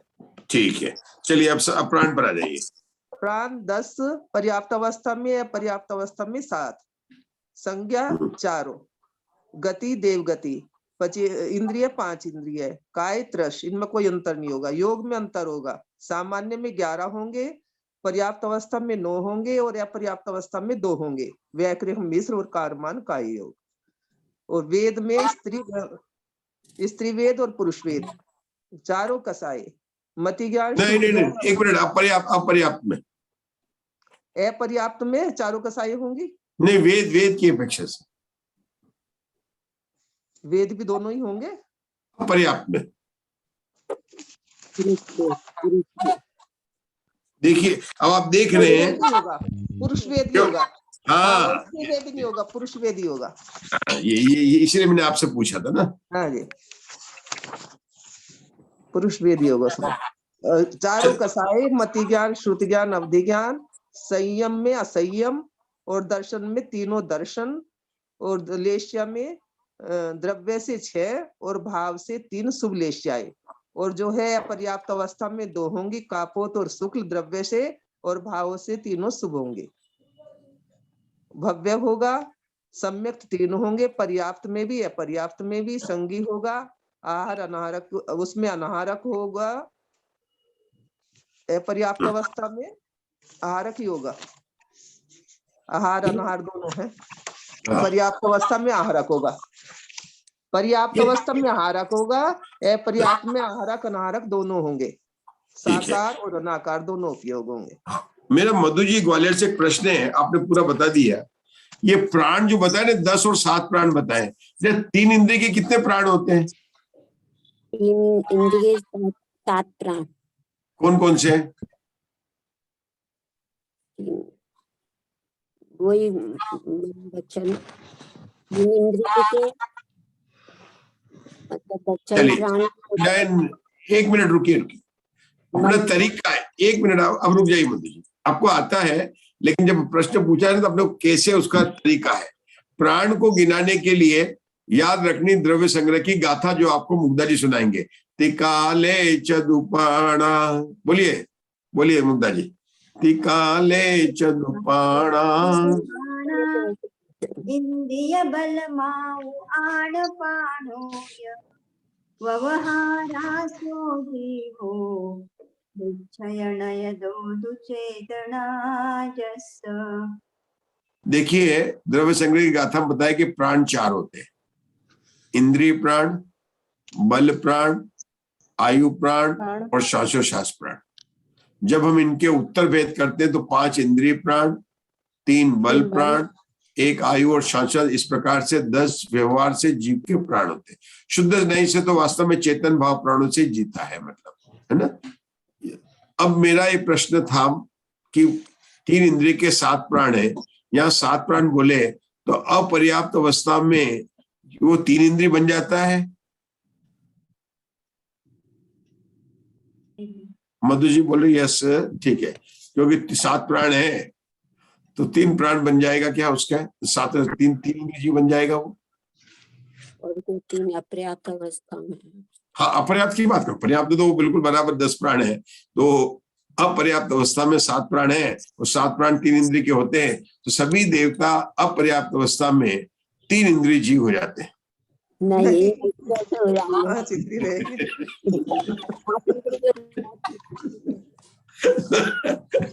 समझना तो पड़ेगा ना आपको। मेरे से पूछते रहे। कौन बताएगा? हाँ, आशा बहन बताएंगे। बताओ आशा बहन, समझाओ। अपर्याप्त अवस्था में श्वासोश्वास प्राण नहीं होता है। नहीं, वो प्रश्न नहीं। आपने क्या पूछा? हमने ये पूछा कि यहाँ पर 7 प्राण लिखे देवता के सामान्य में, 7-10 प्राण 7 प्राण लिखे ना, तो 7 प्राण तो 3 इंद्रिय जीव के होते हैं और 7 प्राण अपर्याप्त अवस्था तो देवता है। अपर्याप्त अवस्था में 3 इंद्रिय होते हैं, पर्याप्त अवस्था में 5 इंद्रिय हो जाते हैं। ना ना ऐसा नहीं है। और पर्याप्त भी 5 इंद्रिय होते हैं और पर्याप्त में भी 5 इंद्रिय होते हैं। हमारे विमल जी भाई साहब इसका उत्तर देते हैं, देखो कैसे कहते हैं, संख्या की अपेक्षा से समानता होने पर भी, जैसे योग में बोलते हैं ना 11 योग की समानता होने पर भी उनके नामों में अंतर है। विमल भाई साहब ये आपका उत्तर इसलिए बोला मैंने, है ना, कि 7 प्राण है, 3 इंद्रिय की संख्या की अपेक्षा से समानता, क्या मीनाक्षी जी, संख्या की अपेक्षा से समानता होने पर भी उनके प्राणों के नाम में अंतर है, क्योंकि देवता के 5 इंद्रिय प्राण होंगे, जबकि 3 इंद्रिय के तो स्पर्श इंद्रिय प्राण, रसना इंद्रिय प्राण और घ्राण इंद्रिय प्राण होगा, चक्षु और कर्ण इंद्रिय प्राण नहीं। ये मतलब बोलना पड़ेगा आपको, वैसे कैसे 7 हुए, और चूंकि वो विकल्प रहे हैं इसलिए उनके न मन भी नहीं, प्राण भी नहीं होगा, इस तरह से वो जो कम हो जाते हैं। बहुत अच्छी अपनी चर्चा हुई है, ये अपन कहा था आगे असंयत तक आ गए। अब 5वां गुण स्थान कौन लगाएगा? अब तो चार्ज दे दो मधु जी को, चलिए 5वां गुण स्थान लगाइए। मधु जी जल्दी बोलिए, समय हो रहा है। 5वां होता ही नहीं इसमें। अरे आप बीच में क्यों, मैंने आपको कई बार बोला नहीं, इसमें पाप लगेगा फिर, ये इस तरह से नहीं स्वाध्याय हो पाएगा ना, मतलब आप बीच में मत बोलिए। हाँ बोलिए। चलो उत्तर दे ही दिया आज तो, मैं सॉरी फॉर दैट, मतलब 5वां गुणस्थान होता ही नहीं है, तो यहाँ पर जो है केवल 4 गुण। क्या समझे मुकेश भाई साहब, देव गति में कितने गुणस्थान होते हैं? 4 गुणस्थान। तो 5वें गुणस्थान के आलाप की बात नहीं है। अब इसके लगाने के बाद में आचार्य भवनत्री के आलाप लगाएंगे, तो भवनत्री का नाम पूरा कौन बताएगा? भवनत्री किसे कहते हैं? आप बताइए मीनाक्षी जी, भवनत्री का क्या है? जी, जो देव 4 प्रकार के होते हैं, उसमें से जो ये 3 देव होते हैं इन्हें भवनत्रिक देव कहते हैं। जो नाम बताइए। हाँ नाम भवनवासी व्यंतर, हाँ भवनवासी व्यंतर और ज्योतिष, इन तीनों का नाम कहते हैं भवनत्रिक देव। भवनत्रिक देव कहते हैं। वीरसेन आचार्य ने भी भवनत्री के आलाप लगाए, ठीक है ना, उसके बाद में अलग से दूसरे दर्शकों को अलग लगा रहे हैं। तो भवनत्री का आलाप में अलग से भेद करने के क्या कारण है, मतलब क्या विशेषता है कि भवनत्री को एक किया? कोई नहीं बोलेगा, बीच में सबको उत्तर आता है, आप अंदर अंदर प्रश्न हंस लीजिए, और बोलना है तो म्यूट करके बोल लीजिए जोर से, मुझे आपके होठ दिखाई देंगे, मैं समझ लूंगा आप बोल रहे हैं। लेकिन हाँ बोलो, भवनत्री का भेद अलग क्यों किया? कमलेश जी बता रहे हैं।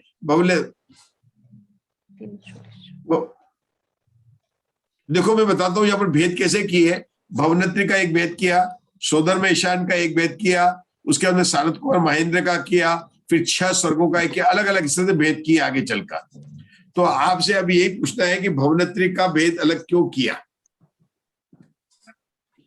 आज हमारे उर्मिला जी नहीं है, नहीं तो जो बताते हैं कि दूसरे गुणस्थान से, दूसरी पृथ्वी से लेकर 7वीं पृथ्वी तक जो बात उर्मिला जी ने बताई थी, वही कारण यहाँ पर भवनत्री का है कि भवनत्री की अपर्याप्त अवस्था में केवल एक ही गुणस्थान होता है, मिथ्यात्व गुणस्थान होता है। ये उर्मिला जी को मतलब जो ना आंसर हो गया। ठीक है प्रवीणा जी, मतलब भवनत्री का भेद क्यों किया? यद्यपि भवनत्री में पर्याप्त अवस्था में 4 गुणस्थान होते हैं। 4 गुणस्थान के नाम किसको याद है? प्रवीण जी आप बताएंगे सबको, कुछ लोग शायद नहीं भी हो बता सकते 4 गुणस्थान। और उल्टा बोलना, पहले चौथा, फिर तीसरा, फिर दूसरा, फिर पहला। अविरत, सम्यक मिथ्या दृष्टि, गलत हो गए। पुष्पदंत आचार्य को नमस्तु नहीं पहुंचा। असंयत, अविरत नहीं बोलते, अविरत तो अपनी वो दूसरी पाठशाला में बोलते हैं, यहाँ पर तो असंयत सम्यक दृष्टि। नाम क्या है? असंयत सम्यक दृष्टि। तीसरे गुणस्थान का नाम क्या है? सम्यक मिथ्यात्व। दूसरे गुणस्थान का नाम?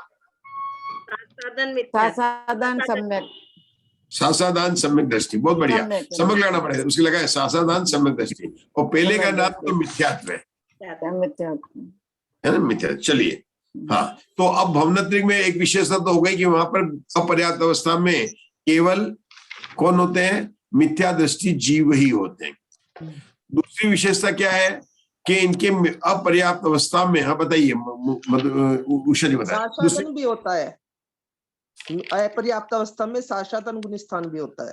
हाँ मिथ्या दृष्टि बोला मैंने, वो भी मिथ्या दृष्टि ग्रुप में आएगा भी, वो गुणस्थान के हिसाब से बात नहीं कर रहा हूं मैं, मतलब सम्यक दृष्टि अपर्याप्त अवस्था में नहीं पाए जाते, ये बात नहीं है। है ना, क्योंकि अपने जो बता दूसरे सम्यक दृष्टि जीव मरकर भवनत्रिक में जन्म नहीं लेते। सामान्य बात करें ना, वो करें ना, प्रथम नरक बिन षटभुज ज्योतिषवान भवन षड नारी, वो बात अपन कर रहे हैं, ठीक है ना। तो बहुत बढ़िया आपका। चलिए, तो यहाँ पर एक बात, दो बात। दूसरी बात है लेशा की। जो ये 3 अशुभ लेशा है भवनत्रिक में अपर्याप्त अवस्था में पाई जाती है, अपर्याप्त अवस्था में, ठीक है ना। एक बात और विशेष बताते हैं, मुग्धा जी आपने भी पढ़ा होगा, थोड़ा अपन बताते हैं कैसे भोग भूमि के जीव नियम से देवगति में जन्म लेते हैं। थोड़ा चर्चा करके चले तो अपन तो आलाप पढ़ने से अच्छा लगे। भोग भूमि के जीव होते हैं वो नियम से कहा जाते हैं देवगति को ही प्राप्त करते हैं। विमल भाई साहब, अपने तो चर्चा चल रही है ये हो रही। अब भोग भूमि में मिथ्या दृष्टि भी होते हैं और सम्यक दृष्टि भी होते हैं। अब ये कहाँ तक जन्म लेते हैं, तो ये पहले और दूसरे स्वर्ग तक जन्म लेते हैं, उसके आगे नहीं जाते। भोग भूमि से जो जीव जाते हैं वो कहाँ जाते हैं, मतलब भवनत्रिक में जाते हैं और पहले और दूसरे स्वर्ग में जन्म लेते हैं। अब एक भोग भूमि का मिथ्या दृष्टि जीव है, काफी होशियार है, मतलब काफी अच्छा धर्मात्मा है, मिथ्या दृष्टि भले ही हो, वो भी देवगति जा रहा है और समझ में मंद कषाय वाले हैं। तो कौन कहां पर जाएगा और कौन सी लेशा होगी उसकी?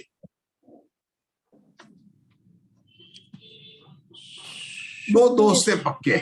आप बताओ, भोग भूमि आप जाए और 2 दोस्तों से मिले, एक मिथ्या दृष्टि और सम्यक दृष्टि, आपको बाहर से कोई पता नहीं चलेगा, बिल्कुल पता नहीं चलेगा। दोनों का फेस बिल्कुल समचतुर संस्थान है, दोनों की पावर भी बराबर होगी। क्यों मुग्धा जी? देव तो सारे चमचतुर, भले हम कहें व्यंतर है, भूत पिशाच व्यंतर जो नाम बोले, लेकिन दिखने में तो सब बराबर होंगे, धर्मात्मा ही लगेंगे, यहाँ तक कि शक्तियों में भी बराबर होंगे, है ना। लेकिन क्या होगा जब मरकर जाएंगे तो कौन कहां पर जाएगा और लेशाओं में क्या अंतर होगा, ये जानना जरूरी कि अपन भवनत्रिक की बात करें। बताइए मुग्धा जी। अच्छा है, ये स्वाध्याय तभी पक्का होगा। अच्छा 1 मिनट मुग्धा जी, हमारे कस्तूरी जी लेकिन गलत नहीं होना चाहिए। वो प्रवीणा जी पूछ रही है, प्रवीणा जी से पूछिए। हाँ प्रवीण जी क्या बोल रहे हैं? प्रवीणा जी बोलो। भोग भूमि का मिथ्या दृष्टि जीव पहले गुण उसमें जाएगा, पहले स्वर्ग में, और सम्यक दृष्टि जीव दूसरे स्वर्ग में चला है। बहुत अच्छा आंसर, पहला और दूसरा तो आपने बता दिया, वेरी गुड, हमने लॉक कर दिया। मेरे को नहीं पता, कंप्यूटर बताएगा आज, ठीक है। हाँ बताइए, अब आप बताइए कस्तूरी जी। मिथ्या दृष्टि वो भोग भूमि का मिथ्या दृष्टि जीव भवनत्रिक में जन्म लेगा और उसकी अशुभ लेशा होगी, और सम्यक दृष्टि जीव वैमानिक देवों में जाएगा, उसकी शुभ लेशा होगी। लॉक किया आंसर। तो एक बात अपने को पता चली कि भोग भूमि से जीव भवनत्रिक में भी जा सकते हैं और पहले दूसरे स्वर्ग में जा सकते हैं। अब भोग भूमि के सम्यक दृष्टि जीव केवल स्वधर्म और ईशान में ही जाएंगे, पहले दूसरे स्वर्ग में जाएंगे। लेकिन भोग भूमि के जो मिथ्या दृष्टि जीव जो भवनत्रिक में जाएंगे, उनके उस समय वहां पर जो है अशुभ लेशाएं हो जाएगी, ठीक है ना। अब कोई जीव अगर मिथ्या दृष्टि पहले स्वर्ग में जन्म लेगा तो फिर उसके अपर्याप्त अवस्था में जो पीत लेशा होगी वो जगन्य पीत लेशा होगी उसके, क्योंकि अगर वो आएगा तो, क्योंकि सम्यक दृष्टि जीव तो केवल पहले और दूसरे स्वर्ग में ही जाएंगे और उनके उस समय जो है भोग भूमि के अंदर अपर्याप्त अवस्था में केवल जगन्य होगी, फिर उसके बाद जाने में मध्यम पीत लेशा उसकी हो जाएगी। अपन देखेंगे, इसको जरा नोट कर लो मुग्धा जी, इस पॉइंट को अपन देखेंगे आगे क्या आता है आचार्य का, अपने को ये पॉइंट देखना है, ठीक है ना। इसको नोट करना, क्या देखने का है अभी अपन आगे जब बढ़ेंगे कि कोई जीव पहले दूसरे स्वर्ग में आ रहा है भोग भूमि से, ठीक है ना, सम्यक दृष्टि जीव आ रहा है, तो हमको पता है कि पर्याप्त अवस्था में तो मध्यम कापोत हो जाएगी, कोई जगन्य कापोत है पीत लेशा, पीत लेशा, शुभ लेशा, तो वहां तो मध्यम हो जाएगी ना। हाँ, मध्यम तेजो हो जाएगी, मध्यम तेजो हो जाएगी समझ जी। तो भोग भूमि से जा रहा है उसके भी क्या मध्यम वो रहेगी, अपर्याप्त अवस्था में, पर्याप्त होने में तो सबके मध्यम हो जाएगी, ये अपन चेक करेंगे, ठीक है। पंडित जी आपने एक बात कहना शुरू करा था कि भवनत्रिक देवों के लिए कि यद्यपि पर्याप्त में 4 गुण स्थान होते हैं, तो आप इस बात को पूरा कर दीजिए। भवनत्रिक के अपर्याप्त अवस्था में कितने गुण स्थान होते हैं ये बताने के लिए ये यहाँ पर अपन बात करेंगे। तो पहला इन्होंने बोला मिथ्यात्व गुणस्थान, और यहाँ पर देखिए जो ये बोल रहे थे भवनत्री के मिथ्यादर्शी देवों के आलाप कहने पर और भवनत्री के शासनदान के सामान्य लाभ, पर्याप्त और अपर्याप्त होता है। ठीक है, तीनों बताए साथ, क्योंकि शासनदान वाला केवल नरक गति को छोड़कर बाकी तीनों गति में जा सकता है, तो यहाँ पर शासनदान के भी 3 आलाप लिए। ठीक है, आपका क्या प्रश्न है? आपने ये बात कहना शुरू करा था कि यद्यपि पर्याप्त में 4 गुण स्थान होते हैं, इसके आगे आप कुछ बता रहे थे, वो मैं नोट करना चाह रही। नहीं, मतलब देखिए 4 गुण स्थान में से भवनत्रिक में, ठीक है ना, सम्यक दृष्टि जन्म नहीं लेगा, तो सम्यक दृष्टि के केवल पर्याप्त ही, मतलब सामान्य ही होगा, पर्याप्त अवस्था में ही चौथा गुण स्थान होगा। क्या मतलब है कि भवनत्रिक में मिथ्या दृष्टि जाकर जन्म लेकर वहां पर जाकर सम्यक को प्राप्त कर सकते हैं, ये अवश्य हो सकता है, लेकिन अपर्याप्त अवस्था में भवनत्रिक के अंदर चौथा गुण स्थान नहीं होगा, केवल 2 ही गुण स्थान होंगे, पहला और दूसरा गुण स्थान होगा। ठीक है, अब चलिए अपना समय शायक नहीं करेगा वहां पे जाके, ये बोला था।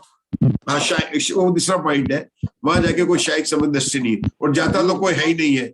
इसका मतलब यह है कि अगर आपका कोई दोस्त पक्का फ्रेंड हो या आपकी कोई बहन हो जो शायक सम्यक दृष्टि हो, तो वो जाके, अब मैं तो शायक सम्यक दृष्टि में, कोई भाई अगर आपका शायक सम्यक दृष्टि है तो उसको ढूंढने के लिए आप देवगति में जाए तो भवनत्री के मत जाना, ऊपर के देव देखना, आपको थोड़ा कम भटकना पड़ेगा। क्या बोला मैंने? क्योंकि भवनत्रिक में शायक सम्यक दृष्टि नहीं मिलेंगे, क्यों? वहां जाते नहीं, और वहां जाकर कोई सम्यक दृष्टि जाते नहीं है, और वहां जाकर कोई शायक सम्यक दर्शन को प्राप्त कर नहीं सकता। रुकेंगे, आज अपना यहाँ पर समय हो गया, कल ही हम आपको भवनत्रिक में ले चलेंगे। यहाँ पर भवनत्रिक में जो भवनवासियों के 7,72,00,000 जो अकृत्रिम चैत्यालय है, उनमें विराजमान जिन बिंबों को नमस्कार करते हैं। इसके अलावा व्यंतर और ज्योतिषी के भी असंख्यात अकृत्रिम चैत्यालय हैं। आज उसके स्वाध्याय के अंत में हम उन असंख्यात अकृत्रिम चैत्यालयों की, जिनकी के 8,56,97,481, 925 करोड़ 53,27,948 जिन प्रतिमाओं में नहीं गिना गया है, ऐसे व्यंतर और ज्योतिषी के अकृत्रिम चैत्यालयों में विराजमान जिन बिंबों को नमस्कार कर हम आज के स्वाध्याय से विराम लेते हैं। अब यहाँ पर पहले जिनवाणी स्तुति, फिर चर्चा करेंगे।